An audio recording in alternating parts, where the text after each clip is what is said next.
Salut à toutes et à tous et ravi de vous retrouver pour une nouvelle édition de la Minute Quintée. Alors ce samedi, on prend la direction de l'hippodrome d'Anguin pour une belle épreuve qui nous attend. Ce sera le Prix du Rhône qui sera support de Quintée, cinquième course du programme. Une compétition européenne pour des chevaux âgés de 5, 6 et 7 ans. N'ayant pas gagné 240 000 euros, on a un bon lot qui nous attend avec 15 concurrents en lice sur le parcours de vitesse de 2150 mètres. Un départ qui sera donné à l'aide de l'autostart aux alentours de 15h15. Alors c'est vrai qu'avant le coup, les 5 ans se présentent en puissance. Il n'y a pas beaucoup de 6 et 7 ans. 1, 2, 3, 4, 6 concurrents âgés de 6 ou 7 ans. Du coup, voilà, il y a 9 concurrents âgés de 5 ans qui, à mon avis, devraient se tailler la part du lion, à commencer par le numéro 6, Kylian Fromentro, que j'ai retenu en tête, un cheval qui est sans doute en retard de gain, un pensionnaire de la famille Bazir, qui a réalisé de belles choses depuis son arrivée en France, depuis son retour plutôt en France, même s'il a quand même été un petit peu décevant à 2-3 reprises. Il a quand même montré la dernière fois qu'il était au top.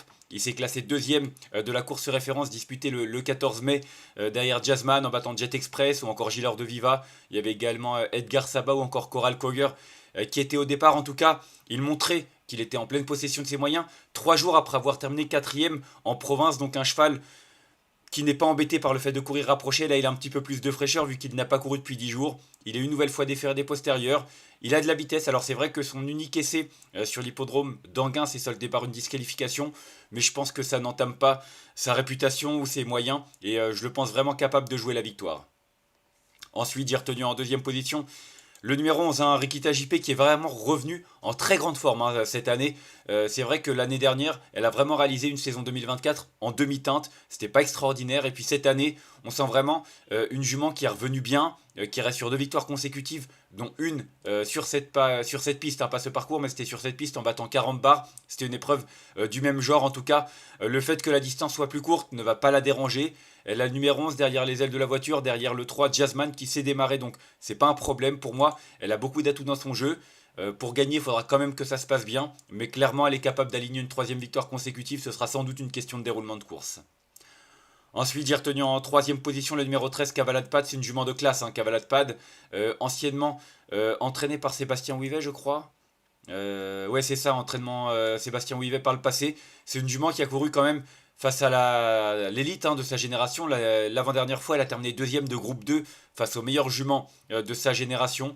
Dernièrement, elle s'est montrée fautive du côté d'Anguin. Faut pas la condamner, c'est un parcours un peu plus long. Elle a également de la vitesse, elle l'a prouvé par le passé, notamment sur le parcours de vitesse de l'hippodrome de Vincennes. Elle a des références à faire valoir.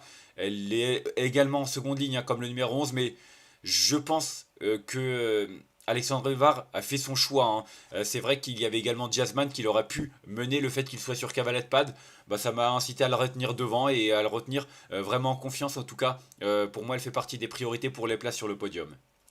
Ensuite, j'ai retenu en quatrième position le 8, Gilord Viva. Il m'a beaucoup séduit la dernière fois. Gilord Viva dans la course référence, seulement quatrième derrière Jazzman, Kylian Fromentro et Jet Express, mais il était encore parmi les derniers dans le tournant final. Il a terminé vraiment dans une superbe action, terminant d'ailleurs tout proche des concurrents qui le précèdent. Donc pour moi, s'il a le bon parcours, il est capable vraiment de jouer un très bon rôle. Il a le numéro 8, c'est pas forcément évident, mais Julien Raffestin, même s'il n'aura pas Eric Raffin pour l'aider dans sa tâche, a déjà bien drivé son représentant. Donc attention, je pense qu'il est dans sa catégorie. Et puis j'ai regardé du côté d'Anguin, en étant allégé dans sa ferrure, c'est 4 tentatives pour 4 places dans les 4 premiers. Donc voilà, une victoire, une deuxième place sur ce parcours dans cette configuration. Donc pour moi, mis à part ce numéro 8, il n'y a pas grand chose à acheter au niveau de sa candidature.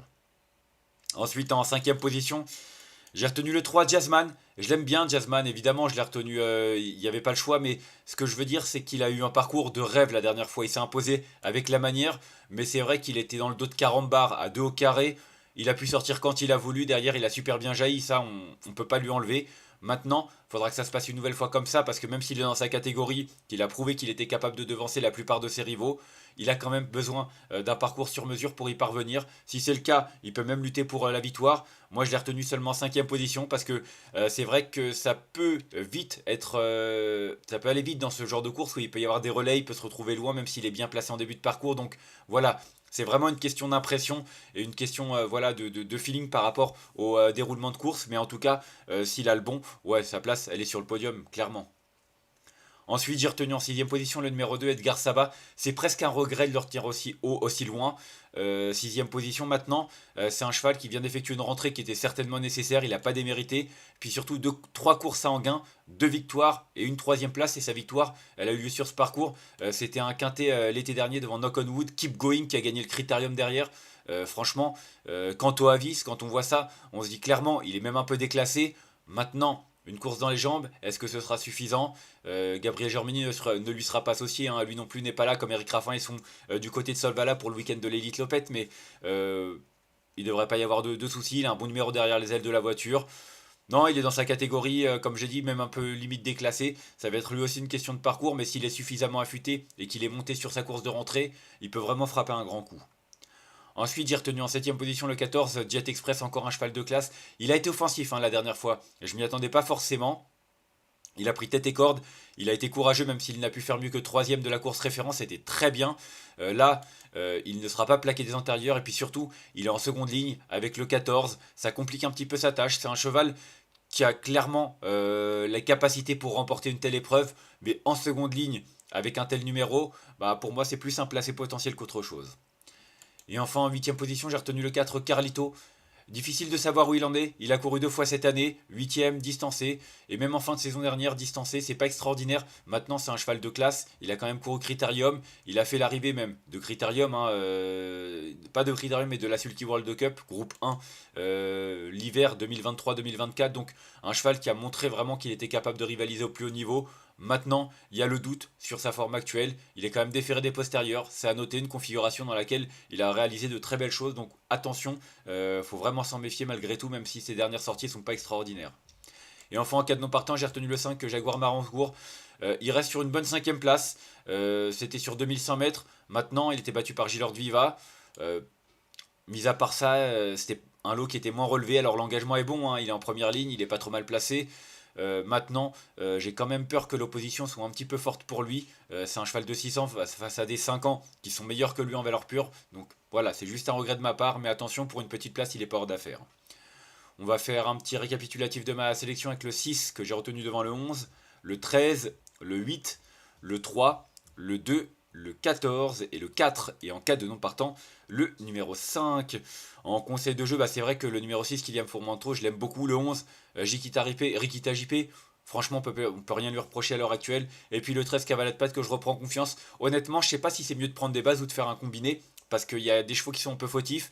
Il peut y avoir des malchanceux également. Donc, à mon sens, peut-être prendre 5-6 chevaux, les 5-6 premiers que je donne, par exemple.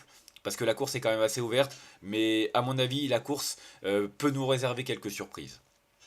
On va maintenant se quitter là-dessus. Moi, je vous remercie d'avoir suivi cette nouvelle édition de la Minute Quintée. Si vous avez aimé cette vidéo, n'hésitez pas à la liker, à la partager ou encore à vous abonner à notre chaîne YouTube en cochant la petite cloche pour être au courant des prochaines vidéos. On se retrouvera dimanche du côté de Longchamp avec notre concours, hein, un mois d'abonnement à gagner au Prono VIP sur le site tur-fr.com. On en reparlera bien entendu dans la prochaine émission.